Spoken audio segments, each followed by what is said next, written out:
Nicolas, tu es AE, adjoint d'enseignement, et tu viens d'être proposé sur la liste d'aptitudes dite d'intégration pour accéder à l'échelle de rémunération des certifiés, c'est bien ça? Oui, oui, oui, on reconnaît enfin mes aptitudes. Mais au fait, je voulais savoir, ça se passe comment pour le changement d'échelle? Bon, cette année, tu vas être considéré comme professeur stagiaire et tu vas être inspecté. Si tu es validé, en septembre prochain, tu seras reclassé dans ta nouvelle échelle, à l'indice égal ou immédiatement supérieur à ton indice actuel. Par exemple, quelqu'un qui est AE à l'échelon 8, à l'indice 458, sera reclassé comme certifié à l'échelon 6, à l'indice 467. Ouais, ça fait pas beaucoup de pépettes tout ça, hein? Donc au moment du reclassement, l'écart n'est de quelques dizaines d'euros. En revanche, en fin de carrière, l'écart se creuse et peut atteindre 500 euros. Et sans parler de la hors-classe. Ah, enfin, on s'intéresse un peu à moi. Mon mari me tanne pour savoir quand est-ce que je vais être augmentée. De toute façon, je me demande ce que je fais ici. On sait très bien que les syndicats, ça sert pas à grand-chose. Mais, au fait, on a jusqu'à quand pour s'inscrire sur la liste d'accès à la hors-classe? Ah, dommage pour toi. Tu as peut-être de la classe, mais tu as manqué de vigilance. La date limite, c'était il y a 2 jours. Si tu avais été syndiqué chez nous, tu aurais été directement informé par notre presse syndicale. Oh non, j'y crois pas, c'est pas possible.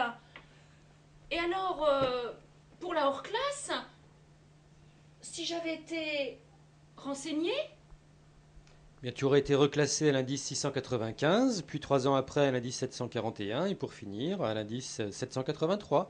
Ça fait rêver, hein? Dis donc, pour ton mari, tu veux que je te fasse un mot d'excuse? Oh ben ça c'est malin, hein, franchement. Bon ben, merci quand même pour les renseignements. Bonjour.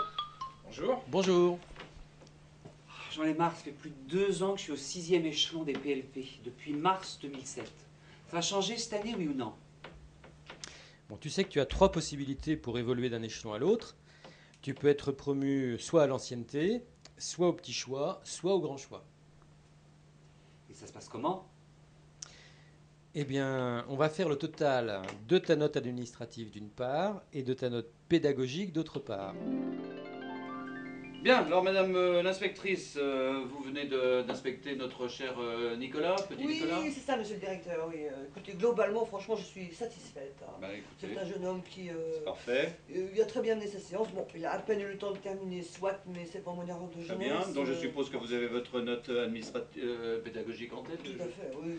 Alors en ce qui concerne la note administrative, écoutez, au niveau de la ponctualité, évidemment, il est un petit peu trop souvent en Ah, avance. c'est normal quand même, écoutez. Bah, écoutez, non, mais avant l'heure, c'est pas l'heure, et après l'heure, ce n'est plus l'heure. Bon, efficacité, autorité, rayonnement, tout ça, c'est parfait. Appréciation générale, écoutez, c'est globalement satisfaisant. Évidemment, c'est au niveau de sa tenue vestimentaire et de sa chevelure. Ben oui, parfois le poil est mal dressé. Bien, écoutez, j'ai aussi ma propre note. Oui, Je vous propose écoutez, de la noter. oui.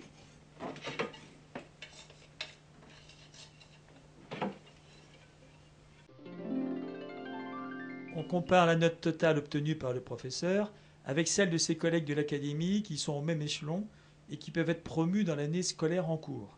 Quelqu'un qui est passé au 6e échelon en mars 2007 pourra cette année être promu au grand choix à partir de septembre ou au petit choix au mois de mars 2010. Oh, j'ai rien compris. Non, moi je sais comment ça se passe, je vais t'expliquer. Si tu veux être promu au grand choix, tu dois faire partie des 30% des meilleurs promouvables au grand choix en 2009-2010. Si tu veux être promu au petit choix, tu dois faire partie des 5 septièmes des meilleurs promouvables au petit choix dans l'année. Je sais, hein, on n'a pas pu faire plus simple. Bon, si tu le souhaites, le syndicat peut t'envoyer la note du dernier promu au 7e échelon de l'année dernière pour te donner une idée de tes chances. Il y a une CCM dans l'année qui s'occupe des promos. Si tu es promu, tu le seras avec effet rétroactif, soit à compter de septembre, si tu es promu au grand choix, soit à compter de mars, si tu es promu au petit choix. Le syndicat vérifie les informations et il fait rectifier les erreurs quand il y en a, et ça arrive, n'est-ce pas Nicolas? Ah oui, oui, lors de mon dernier changement d'échelon, le rectorat s'était trompé. Heureusement, le syndicat est intervenu et je n'ai pas été pénalisé. Bon, ben, j'y vois plus clair. Je vais aller demander la note du dernier promu. Merci. À plus. Bon bah alors, qu'est-ce que tu fais? Ça fait une demi-heure que je t'attends dans la voiture. Bonjour. Bonjour. Bah, pour une fois, j'avais pas aide individualisée, j'avais fini avec mes évaluations nationales, je fais que t'attendre. Oui, mais enfin, on était avec Jean, il avait des difficultés au niveau de ses changements d'échelon, et il a fallu qu'on lui explique. Oui, je confirme, hein. D'ailleurs, pas facile pour vous dans le premier degré actuellement. Ah mais ça t'as raison, hein. Les nouveaux programmes, c'est une horreur, on n'a plus suffisamment de postes, donc on a des classes surchargées, on s'en sort pas. C'est bien ce que j'avais cru comprendre. Et pour vous, en premier degré, l'évolution de votre carrière, comment ça se passe? Tu peux nous en dire deux mots? Dans le premier degré, c'est à peu près comme dans le second degré. On fonctionne au niveau du département. Notre interlocuteur, c'est l'inspection académique. Et notre note dépend de la note pédagogique et de l'ancienneté. D'accord. Ok, on a fait le tour là, c'est bon?